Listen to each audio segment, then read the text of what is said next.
Assalamualaikum warahmatullahi wabarakatuh. Halo semua, bagaimana kabarnya? Semoga selalu sehat dan tetap semangat. Baik, kita akan membahas secara bersama-sama mengenai KD 3.2, yaitu menelaah struktur dan kebahasaan dari teks laporan percobaan yang dibaca atau didengar. Mohon disimak dengan baik video pembelajaran dari Bu Gita. Oke, di sini kalian bisa memperhatikan dari keenam struktur teks laporan percobaan. Yang pertama ada judul, lalu yang kedua tujuan, ketiga alat dan bahan, keempat langkah-langkah, kelima hasil percobaan, dan yang keenam kesimpulan. Penjelasan mengenai struktur teks laporan percobaan. Yang pertama, judul. Judul selalu ada di dalam sebuah teks karena sebagai kepala karangan. Yang kedua, tujuan. Bagian yang berisi keinginan atau maksud yang ingin dicapai dari percobaan yang dilakukan. Jadi ketika penulis akan melakukan suatu percobaan, tentunya harus merencanakan terlebih dahulu tujuan dari percobaan tersebut untuk apa kira-kira. Selanjutnya, alat dan bahan. Alat dan bahan yang diperlukan dalam percobaan juga harus dipersiapkan. Lalu yang keempat, langkah-langkah. Bagian yang berisi langkah-langkah atau tahapan dalam melakukan suatu percobaan. Tentunya dalam langkah-langkah percobaan ini harus berurutan dari langkah yang pertama, langkah kedua, langkah ketiga, dan sampai di langkah terakhir. Selanjutnya, hasil percobaan. Bagian yang berisi uraian hasil percobaan yang sudah dilakukan. Jadi, ketika percobaan itu sudah dilakukan, apa hasil yang didapatkan? Lalu diuraikanlah sama kalian. Oke, yang keenam, kesimpulan. Nah, kesimpulan ini di bagian akhir ya, berisi pendapat penulis tentang atau berkaitan dengan percobaan yang sudah dilakukan. Jadi, simpulan dari percobaan yang sudah kamu lakukan kira-kira apa? Selanjutnya, kaidah kebahasaan teks laporan percobaan. Yang pertama ada sinonim dan antonim. Jadi kalian harus perlu diingat kembali bahwa sinonim dan antonim itu berbeda. Sinonim adalah persamaan kata, sedangkan antonim adalah lawan kata. Contoh kalimat dari sinonim, kemudian aduk lagi sehingga struktur dan bentuknya akan menggumpal.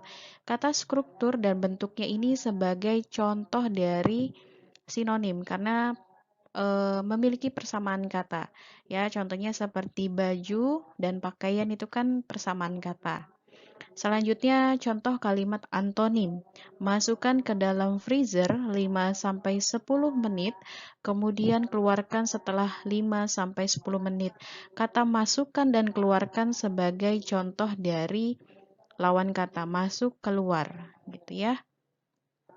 Oke, selanjutnya konjungsi. Apa yang dimaksud dengan konjungsi? Konjungsi yaitu kata penghubung antar kata, antar frasa, antar klausa, antar kalimat, dan antar paragraf. Contoh konjungsinya ya yang sering digunakan dalam teks laporan percobaan yaitu kata kemudian, sekarang, berikutnya, setelah, selanjutnya, lalu, jika, dan. Contoh kalimatnya, selanjutnya aduk hingga rata sampai slime menggumpal misalnya. Nah, kata selanjutnya di sini itu sebagai konjungsi yang digunakan dalam sebuah kalimat. Lanjut, kata rujukan. Biasanya kata rujukan ini menggunakan kata penunjuk ini, itu, atau akhirannya. Contoh kalimat akhirannya di sini campurkan bahan deterjen cair dan bubuk lem povinal pembersih lantai serta air secukupnya. Ada kata air secukupnya ya di sini.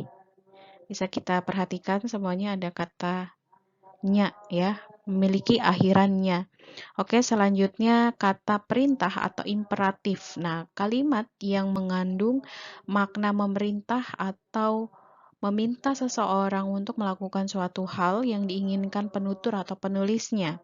Biasanya kalimat perintah menggunakan kata kan dan lah ya. Oke, contoh kalimatnya, contoh, bukan contoh kalimatnya ya, tapi contoh dari kalimat imperatif gitu ya, atau kalimat perintah, misalnya ada kata siapkan, tambahkan, tuangkan, aduklah ya, masukkan, dan lain-lain.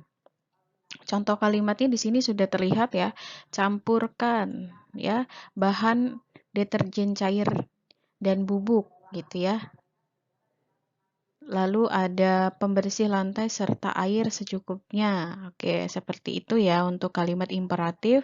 Pokoknya kalau kalimat imperatif adalah kalimat perintah gitu ya, untuk memerintah seseorang atau meminta seseorang untuk melakukan suatu hal. Oke, lanjut. Kata bilangan atau numeral ya. Penggunaan kata pada sebuah kalimat yang bermakna bilangan. Oke, sini ada contoh kalimatnya ya. Apabila sudah 5 sampai 10 menit bahan tersebut dikeluarkan dari freezer. Jadi, kalau kata bilangan ditulis dalam sebuah kalimat itu harus menggunakan kata, bukan angka. Ya, namanya juga kata bilangan, berarti ditulisnya harus dengan kata, bukan angka. Oke, lanjut istilah kata teknis. Penggunaan kata-kata yang memiliki makna khusus. Nah, oke, makna khusus pada suatu bidang keilmuan ya. Oke. Di sini contohnya adalah hipotesis. Nah, hipotesis. Hipotesis adalah atau anggapan dasar ya, atau sementara terhadap satu masalah yang masih bersifatnya praduga. Jadi ini hipotesis ini istilah kata teknis dari bidang bahasa Indonesia. Oke, lanjut. Nah, di sini ada contoh dari teks laporan percobaan. Bisa kita amati bahwa di sini adalah judul, ya, judulnya sudah terlihat sebagai kepala karangan. Judul. Oke, di sini ada tujuan. Nah, tujuan dari pembuatan telur asin ini ternyata telur asin mengandung banyak vitamin dan gizi sehingga mengkonsumsi telur asin bisa bermanfaat bagi tubuh.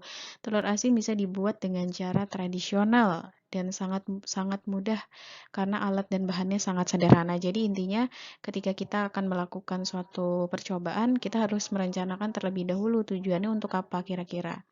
Nah, kalau tujuannya di sini kan telur asin itu ternyata bagus gitu ya untuk tubuh kita gitu, banyak mengandung vitamin dan gizi.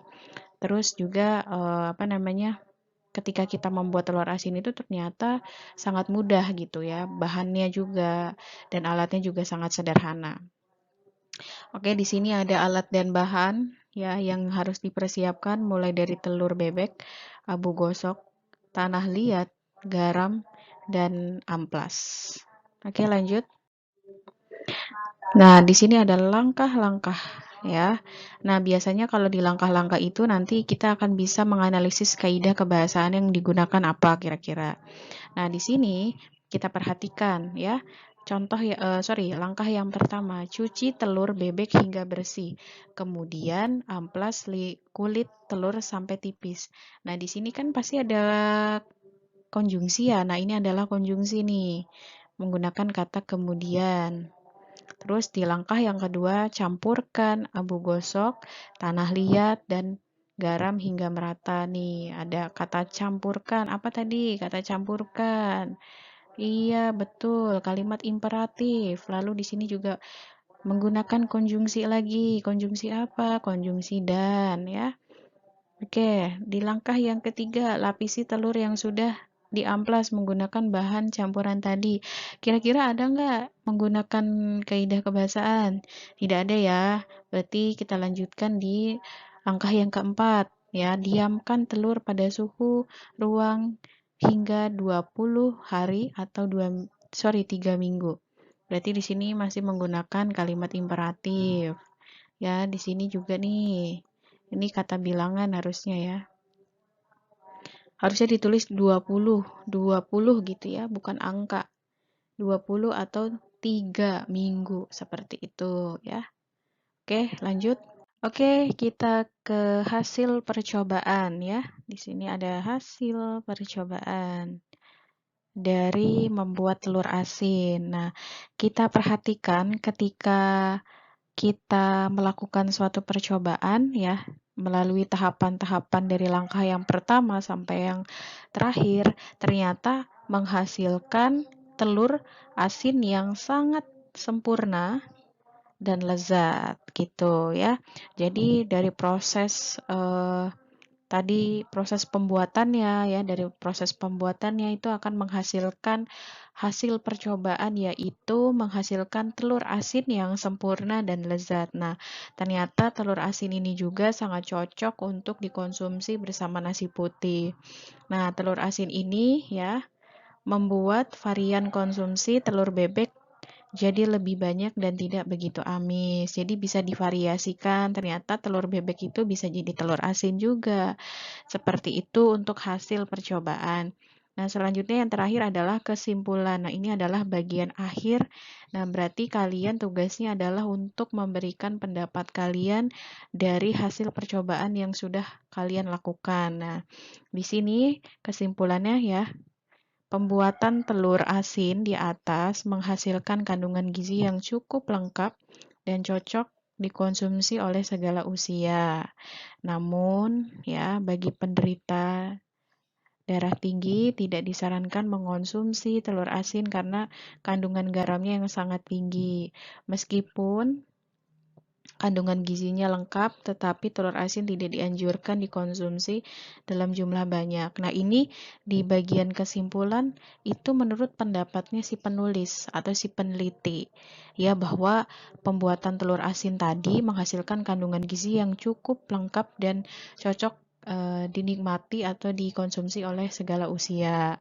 Tapi kalau kata penulisnya atau penelitinya tidak baik gitu ya bagi orang yang punya penderita darah tinggi ya, jangan makan telur asin gitu karena kandungan garamnya kan sangat tinggi, jadi asin sekali ya gitu, jadi bisa menaikkan darah tinggi gitu ya.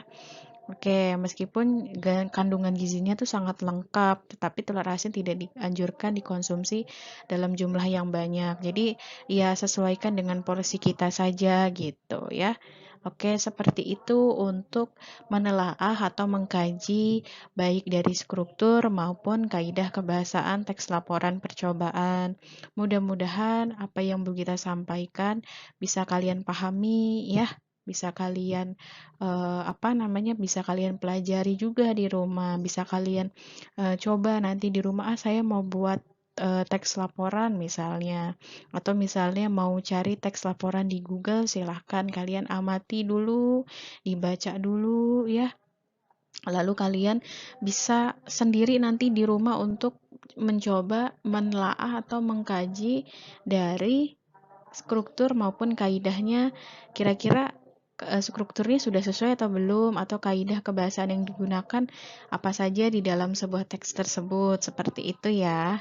Oke, sekian dan terima kasih. Wabillahi taufiq wal hidayah. Wassalamualaikum warahmatullahi wabarakatuh. Sampai jumpa di pelajaran selanjutnya.